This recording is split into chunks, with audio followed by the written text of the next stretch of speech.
안녕하세요. 하늘가족 여러분. 함께 말씀을 통해 하늘 생명과를 맛보는 행복한 시간이 되었습니다. 이번 주에는 제6과 하나님 행세를 함에 관하여 공부합니다. 먼저 기억절을 함께 읽어볼까요? 이사야서 25장 9절 말씀입니다. 시작. 이는 우리의 하나님이시라. 우리가 그를 기다렸으니 그가 우리를 구원하시리로다. 이는 여호와시라. 우리가 그를 기다렸으니 우리는 그의 구원을 기뻐하며 즐거워하리라. 이번 교과를 통해 함께 배울 단어는 교만입니다. 교만은 잘난 체 하는 태도로 겸손함이 없이 건방짐을 의미합니다. 지금은 교만이라는 한자를 통해 구속사적인 의미가 무엇인지 살펴보겠습니다. 교만은 교만할 교자와 거만할 만자가 합쳐진 단어입니다. 교만할 교자는 맨 앞에 말마자가 있고요. 하늘 천자와 높을 고자가 합쳐진 단어가 있습니다. 먼저 높을 교자를 보면 하늘 천자와 높을 고자가 합쳐졌는데요. 높을 고자라는 것은 예전에 높은 집이 없을 때 2층 집을 말하는 것입니다. 그래서 2층 건물에 올라 하늘을 바라보며 우쭐대는 모습을 높을 교자라고 합니다. 그래서 교만한 교자는 앞에 말마자가 있기 때문에 권력자가 말 등 위에 올라타서 거들먹거리면서 세상을 발 아래로 내려다보며 또 하늘 높이 오른 자신의 권세를 자랑하는 태도를 말하고 있습니다. 이것은 사단이 하나님의 자리를 빼앗고 하늘 높은 보좌 위에 앉아서 경배를 받으려는 마음을 표현하고 있습니다. 그리고 거만할 만자는 게으를 만자라고도 하는데 마음심자와 길게 끌 만자가 합쳐진 단어입니다. 길게 끌 만자는 무릅쓸 못자와 또 우자가 합쳐졌는데요. 이것은 덮개 밑에 오래 매복해서 또 속여서 숨어 있다가 적군을 잡는 것을 말합니다. 쫓아가서 잡는 것은 적극적인 거고 숨어 있다가 이렇게 잡는 것은 소극적인 것으로 여겨서 질질 끌다라는 말도 포함하고 있습니다. 그런데 여기서 무릅쓸 못자는 위에 보시는 것처럼 멀경자, 두이자, 눈목자 이것은 군인, 장수가 투구를 쓰고 눈 위에 그 이마에 있는 주름살 같은 것이 보이는데 이것을 덮어쓴 모습으로 표현하고 있습니다. 그래서 투구를 쓰고 전쟁에 임하기 때문에 위험을 무릅쓴다는 뜻이 됩니다. 그래서 이런 단어들이 합쳐서 거만할 만자, 게으를 만자가 됐는데요. 거만은 마음을 길게 들여서 다른 사람을 조급하게 하여서 실수하도록 하는 것입니다. 또 마음을 질질 끌게 되면 게을러진다라는 말도 됩니다. 그래서 중국에는 만만디라는 단어가 있는데 이것은 수많은 전쟁 속에서 자신의 생존을 위하여 어떤 판단을 할 때 신중하게 결정하는 정신이 생겼다는 뜻도 있습니다. 그런 뜻이 있군요. 감사합니다. 어떤 목사가 교만에 대하여 양심을 일깨우는 설교를 하자 그 설교를 들은 한 여성이 기다렸다가 그에게 말하기를 자신의 큰 죄를 고백하지 않으면 마음이 너무 괴로워서 견딜 수 없을 것 같다고 했습니다. 그 죄가 무엇이냐고 묻자 그녀는 이렇게 대답했습니다. 교만의 죄를 지었는데요. 저는 며칠 전에 거울 앞에서 저의 미모에 감탄하며 1시간 동안이나 앉아 있었답니다. 그러자 목사는 이렇게 대답했습니다. 아, 그래요? 그것은 교만의 죄가 아니라 착각의 죄입니다. 사탄의 마음속에서 죄가 생겨난 일에 교만은 천사나 사람을 가리지 않고 무한정 퍼져나갔습니다. 영적인 교만을 품은 사람의 마음속보다 죄의 문제가 더 심각하게 나타나는 곳은 없습니다. 때때로 이 세상의 신 사탄이 세상을 주관하는 것처럼 보일지 모르지만 하나님께서 이 세상을 주관하십니다. 주님은 승리하셨습니다. 그의 편에 합리하는 사람은 누구나 승리할 것이며 이 세상의 왕국과 그들의 영광은 멸망될 것입니다. 이번 주에 우리는 무엇보다도 교만과 자고함의 기원을 살펴보려고 합니다. 이번 교과의 학습 목표입니다. 첫째, 하나님의 심판이 그분의 사랑만큼이나 부인할 수 없는 공의의 속성에서 비롯된 것임을 인정하는 것입니다. 두 번째, 자신을 높이려는 사탄의 정신을 버리고 자신을 낮추시는 예수님의 성품을 앙망하는 것입니다. 세 번째, 최후의 승리를 보증하시는 하나님께 의지하여 매일 승리하는 삶을 살기로 결심하는 것입니다. 열국에 임한 심판. 이것이 온 세계를 향하여 정한 경영이며 이것이 열방을 향하여 편손이라 하셨나니 이사야 14장 26절 말씀. 하나님께서는 당신의 백성과 접촉하고 있는 또는 앞으로 있을 나라들을 정죄하셨습니다. 바벨론, 아수르, 블레셋, 모압, 시리아, 에디오피아, 이집트, 예루살렘, 두로. 그들 중 일부는 형벌이 완화될 것이라는 희망적인 메시지를 받았습니다. 그러나 다른 나라 사람들은 그들의 행위의 모든 결과를 겪을 것입니다. 이 목록은 아직 하나님의 백성과 접촉하지 않은 유일한 나라에서 시작되었습니다. 이 나라는 바벨론으로 결국 모든 반란의 상징이 될 것입니다. 열국에 임한 심판. 이사야 13장에서 23장은 여러 나라에 대한 심판의 계시를 담고 있습니다. 그런데 여러 나라에 대한 예언이 바벨론으로부터 시작하는 이유는 무엇일까요? 이사야 당시에 유대와 바벨론은 아수르의 지배를 받았고 바벨론은 큰 위협이 되지 못했는데 인간의 관점에서 볼 때 이사야의 예언은 좀 의아합니다. 그런데 이사야 10장 5절에서 하나님께서 아수르를 진노의 막대기로 사용하신다고 말씀하셨고 25절에서는 그 아수르를 멸하실 것을 예언합니다. 그리고 아직 세상의 패권을 잡지도 않았던 바벨론에 대해 메대에 의해 멸망할 것을 예언하시므로 하나님께서 세상의 역사를 주관하신다는 사실을 명확하게 밝히심으로 참신되심을 증거하고 계십니다. 기원전 8세기와 7세기에 세계를 대표했던 왕국은 아수르였습니다.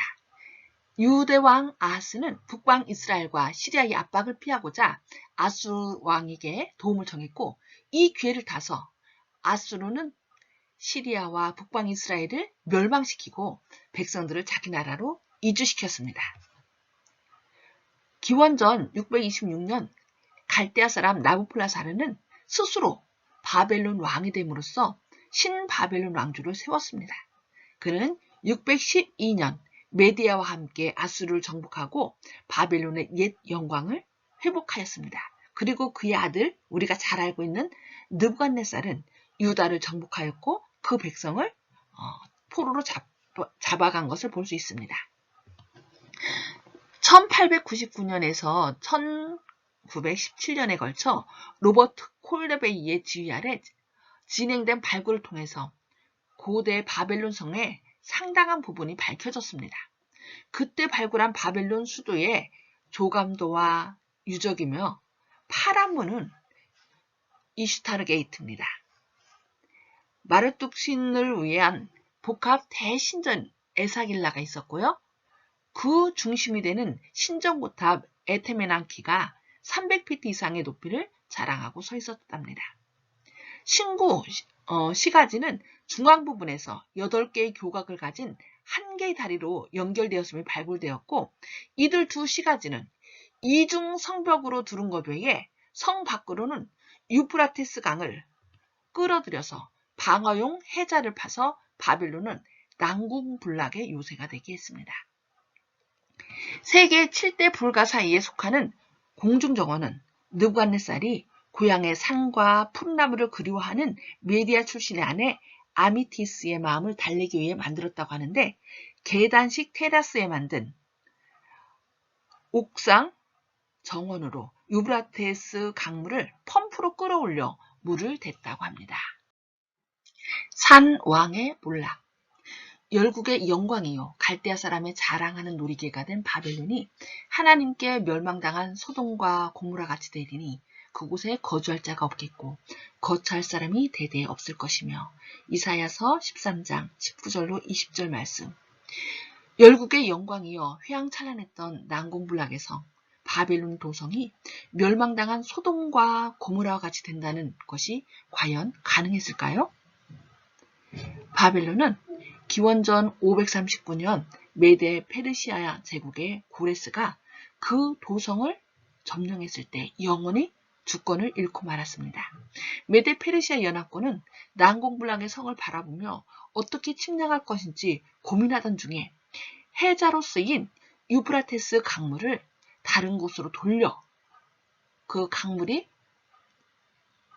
점점 줄어들자 그 강물을 통해서 이 바벨론 성을 점령하였습니다. 그때 바벨론 성에 있었던 이슈타르 게이트는 현재 독일 베를린의 페르가몬 박물관에 소장되어 바벨론의 휘황찬란했던 문화를 입증하고 있습니다. 휘황찬란했던 바벨론도 하나님의 예언의 말씀처럼 기원전 482년에 아하수에로에 의해 파괴되었습니다. 왜냐하면 바벨론이 페르시아의 지배에 대항하여 반란을 일으켜 그것을 난폭하게 진압했기 때문입니다. 그는 바벨론의 주신인 마르둑의 신상을 제거하고 몇 개의 요새와 신전을 완전히 파괴했습니다. 그 후에 알렉산더 대왕이 주전 331년에 페르시아로부터 전투 없이 바벨론을 빼앗고 잠시 동안이나마 그것을 제국의 동쪽 수도로 만들고자 구상했지만 그 후 몇 세기 동안 바벨론을 쇠퇴해 갔습니다. 그리하여 기원 후 198년에 로마인 septimus 세베루스가 그 도시를 발견했을 때 바벨론은 완전히 황폐해진 상태였습니다. 그러나 바벨론의 멸망은 유다 백성들의 해방을 의미했습니다. 이것을 통해 우리가 꼭 기억해야 할 것은 하나님의 백성을 억압하며 큰 고통을 가했던 바벨론이 멸망하고 이스라엘 백성들이 예루살렘으로 귀환했듯이 머지않아 영적 바벨론도 멸망하고 하나님의 백성들은 새 예루살렘으로 돌아갈 것이라는 사실입니다. 지금 상황이 힘들고 어려울지라도 조금만 참고 인내하시기 바랍니다. 하늘의 문, 가장 높은 구름에 올라가 지극히 높은 이와 같아지리라 하는도다. 이사야 14장 14절 말씀. 바벨론의 왕들은 교만하여 스스로 신이 되길 원했고 하나님을 대적하며 그분의 백성을 괴롭혔는데, 이는 처음으로 죄를 품고 세상을 미혹하여 스스로 하나님이 되려고 했던 사탄을 상징합니다. 어떻게 바벨론이 나중에 로마 또는 요한계시록에 나오는 악한 세력을 가리키게 되었을까요? 창세기 11장을 보면 사람들은 바벨탑을 쌓아 올려 스스로의 힘으로 하나님께 대한 어떤 책임도 면제받는 신의 수준에 오르려고 했습니다. 고대 바벨론처럼 로마와 요한계시록에 나오는 바벨론도 교만하고 하나님의 백성을 압제하는 잔인한 세력이 되었기 때문입니다. 하늘의 문 대 신들의 문. 야곱은 아버지를 속이고 장자의 축복을 가로챈 후에 자신을 죽이려는 형을 피하여 도망하던 중에 하늘과 땅을 잇는 사다리를 꿈에서 보았습니다. 꿈에서 깬 야곱은 이것은 다름 아닌 하나님의 집이요 이는 하늘의 문이라고 외쳤습니다. 야곱은 그곳 이름을 하나님의 집, 곧 베델이라 하였습니다. 베델은 거룩한 영역으로 나아가는 하늘의 문입니다. 베델은 죄인을 찾아오신 하나님의 은혜로 열린 하늘의 문입니다. 우리의 구원자 되시는 예수님을 통해 영원한 하늘로 들어갈 수 있습니다. 그런데 사람들은 하나님의 도움 없이 스스로를 구원하고자 성을 쌓았습니다. 이 성은 바벨론어로 바빌리인데 이는 신의 영역으로 나아가는 장소를 가리키는 신의 문이라는 뜻입니다. 즉 인간의 행위로 구원을 얻으려는 시도입니다. 자신의 행위로 구원을 얻고자 하는 신앙은 자신을 높여 하나님과 같은 지위에 이르고자 했던 바벨론의 정신 곧 사탄의 정신입니다. 성경은 우리가 은혜의 문인 베델을 선택하도록 권유합니다. 시온의 최후의 승리. 그날에 말하기를 이는 여호와시라. 우리가 그를 기다렸으니 우리는 그의 구원을 기뻐하며 즐거워하리라. 이사야서 25장 9절 말씀. 이사야 25장에는 재림의 날 하나님을 찬양하는 노래에 대해서 기록하고 있습니다. 1절에서 5절 하나님은 자신의 백성을 위해 중재하셨기 때문에 찬양을 받습니다. 하나님은 당신의 백성을 위해 잔치를 개최합니다. 하나님은 그가 하시려는 일에 대해 찬양을 받습니다. 이사야 26장에서는 구속받은 자들의 특징에 대해서 말하고 있습니다. 그들은 의롭고 정직하며 진리를 지킨 자들입니다. 그들은 하나님을 전적으로 신뢰하였고 그들은 하나님을 믿고 기다린 사람들입니다. 여러분들도 끝까지 주님을 믿고 기다리는 가운데 구원함에 이르시길 바랍니다. 더 깊은 연구를 위해 우리가 구원받는 것은 조건에 의한 것인가? 그것은 결코 우리가 그리스도께로 가는 것을 조건으로 하지 않는다. 그렇다면 우리가 그리스도께로 간 다음에는 어떤 조건이 있는가? 그 조건은 살아있는 믿음을 통해 십자가에 못 박히시고 부활하신 구세주의 보혈의 공로에 우리가 모든 것을 송두리째 내려놓는 것이다. 그렇게 할 때 우리는 의의 행동을 하는 것이라고 말할 수 있다. 그러나 하나님께서 세상에서 죄인을 부르시고 초청하실 때에는 조건이 없다. 그분께서 우리를 이끄시는 것은 그리스도의 초청에 의한 것이지 그분께 가기 위해 행하는 우리의 반응에 의한 것이 아니다. 죄인이 하나님께 나오면 갈보리 십자가 위에 달리신 그리스도를 보게 되는데 하나님은 그것을 통해 그의 마음을 감동시키신다. 바로 그곳에 그가 이전에 소유했다고 생각했던 그 어떤 것보다 뛰어난 사랑이 있다. 이번 교과의 결론입니다. 선과 악의 대쟁투 사이에는 중립지대가 없습니다. 우리가 따르고 섬기기로 선택한 것이 우리가 받은 심판의 결과를 결정할 것입니다. 하나님은 자비롭게도 그분께서 이미 승리하셨다는 사실을 우리에게 알리셨습니다. 그분은 우리를 어두운 데서 불러내어 그분의 기이한 빛 가운데로 들어가게 하셨습니다. 이 하나님의 약속을 믿으셔서 함께 구원의 잔치에 참여하시는 하늘 가족 되시기를 바라며 교과 공부를 마치겠습니다. 감사합니다.